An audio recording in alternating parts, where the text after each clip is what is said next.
খবরদারে আগুন নিয়ে খেলবেন না। এদেশের প্রতিটি শান্তিকামী মানুষের হৃদয়ে ক্ষোভের আগুন তুষের মতো জ্বলছে। সারা দুনিয়ার মানুষ প্রেডিকশন করেছিল খুনি হাসিনার যেদিনই পতন হবে সেদিন লক্ষ লক্ষ আওয়ামী জালেমদের লাশ বাংলার মাটিতে পড়বে। এটাই ছিল সকল মিডিয়া এবং দেশি আন্তর্জাতিক পর্যবেক্ষকদের পূর্ব ধারণা। কিন্তু বাংলাদেশের শান্তিপ্রিয় বিপ্লবীরা সকল আশঙ্কা, সকল সেই পূর্ব ধারণাকে মিথ্যা প্রমাণ করে দিয়ে আওয়ামী লীগের কোন অত্যাচারীর গায়ে, কোন খুনির গায়ে বিচার বহির্ভূত হস্তক্ষেপ করা হয় নাই। তারা এখন সেই সুযোগ পেয়ে আবার এই বাংলার মাটিতে শহীদের রক্তের দাগ মুছে যাওয়ার পূর্বেই রাজনীতি করবার দিবাস্বপ্ন দেখছে। আমরা পরিষ্কার ভাষায় বলে দিতে চাই, আওয়ামী লীগ বাংলাদেশের রাজনীতিতে আসতে হলে আমাদের লাশের উপর দিয়ে আসতে হবে। রক্ত দেব, জীবন দেব, খুনি বাংলাদেশ বিরোধী শেখ হাসিনা এবং তার ডেসপেন্সারদেরকে বাংলার রাজনীতিতে পুনর্বাসন করবার যে কোনো পদক্ষেপকে আমরা রুখে দেব ইনশাআল্লাহ। আমরা অনতিবিলম্বে শেখ হাসিনা সহ তার সকল খুনি মন্ত্রী পরিষদের সদস্য এবং প্রশাসনের শীর্ষ কর্মকর্তাদেরকে সহ সকল খুনিদেরকে বিচারের আওতায় এনে অনতিবিলম্বে তা কার্যকর করবার জোর দাবি জানাচ্ছি।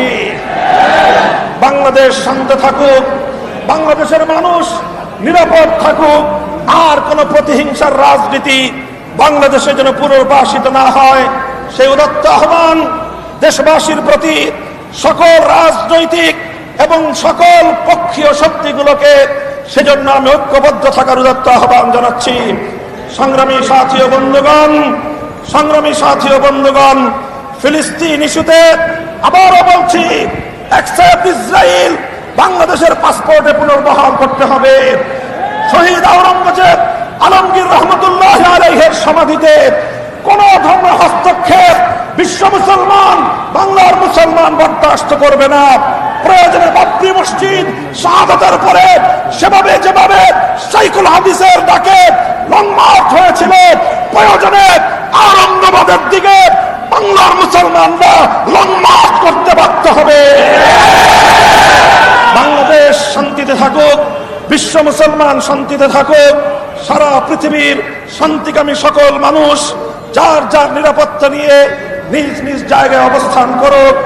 এই সুযোগে আমার শান্তিপ্রিয় বাংলাদেশে কোন বিশৃঙ্খলা সৃষ্টির অপপ্রয়াসকে প্রশ্রয় দেওয়া যাবে না। হেফাজতে ইসলাম বাংলাদেশ প্রতিটি ক্রান্তিকালে যেভাবে ঐতিহাসিক ভূমিকা পালন করেছে, আজও যদি কেউ বাংলাদেশকে অস্থিতিশীল করবার চেষ্টা করে, বাংলাদেশকে অস্থিতিশীল করবার যে কোনো প্রচেষ্টার বিরুদ্ধে হেফাজতে ইসলাম রণহুঙ্কারে মাঠে নেমে আসবে ইনশাআল্লাহ। আমরা শান্তি প্রিয় প্রতিবাদ কর্মসূচি পালন করলাম।